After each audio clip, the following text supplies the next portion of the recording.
Vamos começar com um fato que talvez mude a forma como se olha para um posto de gasolina. O petróleo não é só o que move nossos carros. Ele é a matéria-prima para mais de 6.000 produtos. 6.000, é impressionante. Plásticos, tecidos, borracha, fertilizantes, até a energia que acende as luzes em casa, no Brasil representa uns 34% de toda a energia que a gente consome. É onipresente. Totalmente. Exato. E a nossa análise hoje vai mergulhar fundo nisso. A gente pegou um material técnico bem detalhado para desconstruir o petróleo. A missão aqui é seguir a jornada completa, sabe? Da estrutura molecular, que é quase invisível, até o impacto gigante no mercado global. É uma viagem pela química, pela engenharia. E pela economia por trás de cada barril. E para guiar essa viagem, a gente traçou um mapa, né? Primeiro, o que é exatamente essa sopa química chamada petróleo? Certo. Depois, como o mercado consegue classificar algo tão complexo?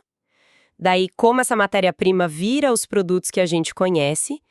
E, finalmente, a pergunta de $1 milhão. Como o preço do barril é definido nesse tabuleiro todo? Ok, vamos mergulhar nisso. A primeira coisa que a análise aponta é que, chamar o petróleo de líquido é uma simplificação. É bem mais que isso. É uma emulsão, né? Um líquido sim, mas com gases até sólidos misturados ali. Uma verdadeira sopa química. Mas que ingredientes formam essa sopa? Essa é a pergunta-chave, porque a receita define tudo. E nível elementar é basicamente carbono e hidrogênio. A base de tudo. Pense em, 85% de carbono, 12% de hidrogênio, o resto são temperos, impurezas como enxofre, nitrogênio, oxigênio e até os metais. Mas o segredo mesmo está em como esse carbono e hidrogênio se organizam. Eles formam o que a gente chama de hidrocarbonetos, que se agrupam em famílias. Peraí, famílias químicas? Como assim? O que isso quer dizer na prática? Pensa nisso como os grupos de ingredientes de uma receita, sabe? A proporção entre eles define o que você vai conseguir cozinhar. O material que a gente analisou detalha as 3 principais. Primeiro, os parafínicos. São moléculas em cadeia, ótimas para fazer produtos mais finos. Tipo o quê? Querosene de aviação, o QAV, diesel de alta qualidade, óleos lubrificantes. Entendi. E as outras famílias? Depois vem os naftênicos. Eles têm uma estrutura em anel. São a base para a nafta, que alimenta a indústria petroquímica, e também para a gasolina. E por último, os aromáticos, com uma estrutura de anel ainda mais complexa, essenciais para a gasolina de alta octanagem, solventes e, claro, o que sobra lá no fundo do barril. O asfalto. O asfalto, exato. Então, um petróleo rico em parafínicos tem uma vocação, um rico em aromáticos tem outra completamente diferente. Certo. Mas e aqueles temperos, as impurezas que você mencionou? Elas são só um detalhe ou mudam muito o jogo? Ah, elas mudam completamente o jogo. É aqui que a coisa fica realmente interessante. Elementos como o enxofre não são só sujeira. Eles são tipo agentes do caos para a indústria. Agentes do caos? Sim, porque eles causam corrosão nos dutos, nos equipamentos, um pesadelo de manutenção. Deixam os produtos finais, tipo a gasolina, instáveis, com cheiro ruim, e contaminam os catalisadores usados no refino, que são peças caríssimas. E o principal, quando queimados, viram os poluentes SOx e NOx. Caramba! Então uma parte enorme do trabalho é basicamente uma faxina química caríssima. Exatamente. Lembro de um caso mencionado num dos artigos de uma refinaria que tentou processar um óleo com mais enxofre do que ela aguentava. O resultado foi uma corrosão que custou milhões para consertar. É uma química agressiva e cara de se domar. Ok, então temos petróleos com receitas diferentes, uns mais limpos, outros mais sujos. Como o mercado, que precisa de padrão, consegue colocar um preço nisso tudo? O mercado criou uma espécie de RG do petróleo, com 2 informações principais. A primeira é o Brau API, API. do American Petroleum Institute. É uma escala de densidade. E a lógica é invertida.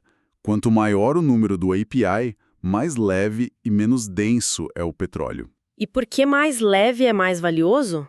Porque um petróleo leve, com API acima de 33, por exemplo, ele rende naturalmente mais gasolina, diesel, querosene, que são os produtos de maior valor agregado, sabe? Faz todo sentido. Já um petróleo pesado, com API baixo, rende mais produtos de baixo valor, como óleo combustível para navio e asfalto. Entendi.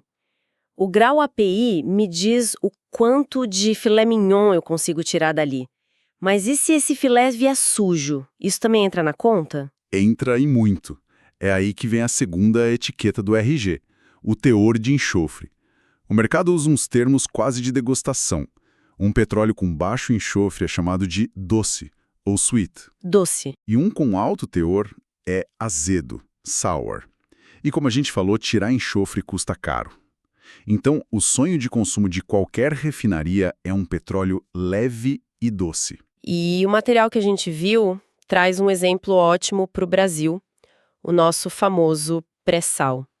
Ele é um óleo de alta qualidade, 28,5 graus API, entre médio e leve, e é doce. Exatamente. O que isso significou na prática para o país? Significa que, de repente, o Brasil tinha um produto gourmet no mercado que estava acostumado com o nosso óleo historicamente mais pesado. Isso não só mudou a nossa balança comercial, mas forçou a Petrobras a se tornar especialista em duas cozinhas diferentes, né? A de refinar o óleo leve do pré-sal e a de continuar processando o óleo pesado de outros campos. Entendido. Então, a gente tem essa matéria-prima super complexa.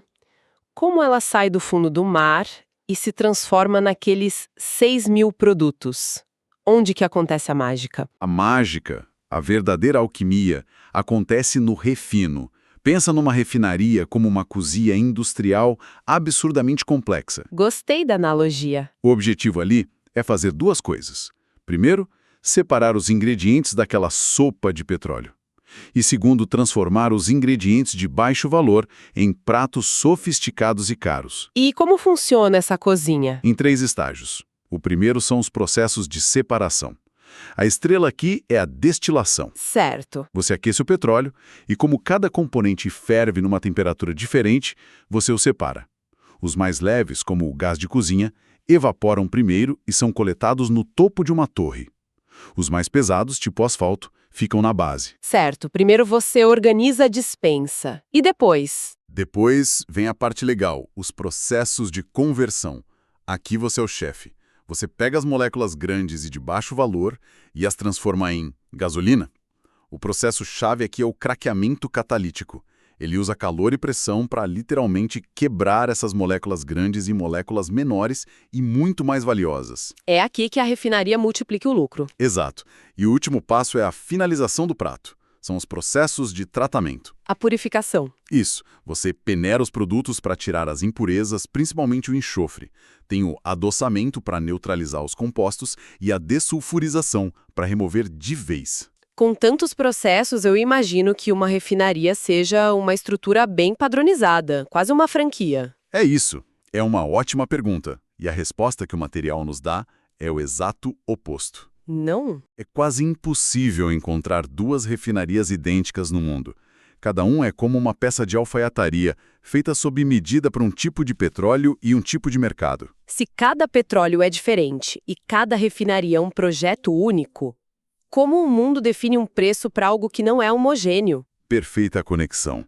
O mercado precisou criar pontos de referência, os chamados óleos marcadores ou marker crudes. Uma espécie de termômetro. Exatamente. São tipos específicos de petróleo de locais conhecidos, cuja cotação serve de termômetro para todo o resto. E quais são os principais que a gente deve observar? Os 2 gigantes são o Brent e o WTI. O Brent vem do Mar do Norte. É a referência para uns 70% do comércio global. É um petróleo de alta qualidade, leve e doce. O outro é o WTI, West Texas Intermediate, a referência nos Estados Unidos. É ainda mais leve e doce que o Brent, qualidade premium. Ok. Então o preço que a gente vê no jornal é o do Brent ou do WTI. Mas e o petróleo do Brasil? Ou da Nigéria? Como o preço deles é calculado? A conta é até simples na fórmula. Preço do petróleo é igual ao preço de referência, mais ou menos um fator de ajuste, o diferencial. O D. O D. O fascinante é o que compõe esse diferencial. e o que está dentro dele. 3 fatores. O primeiro, óbvio, é a qualidade. Se o seu petróleo é melhor que o Brent, ele ganha um prêmio, um D positivo. Se é pior, leva um desconto. Certo. O segundo é a localização. Imagina um petróleo ótimo no meio do oceano, longe de tudo, e outro igualzinho do lado de um complexo de refinarias na Ásia. O segundo ganha um bônus só pela conveniência.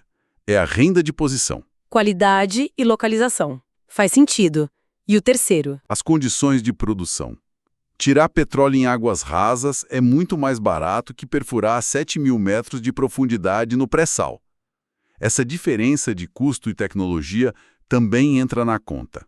É a renda tecnológica. Falando em produção, com o petróleo fácil se tornando mais raro, a indústria teve que buscar alternativas, né? Um dos nossos materiais menciona o xisto. Como ele entra nessa história? Exatamente. O xisto é a prova dessa busca. Mas é crucial entender que existem xistos e xistos. No Brasil, a gente tem uma reserva de xisto betuminoso no Paraná. É uma rocha.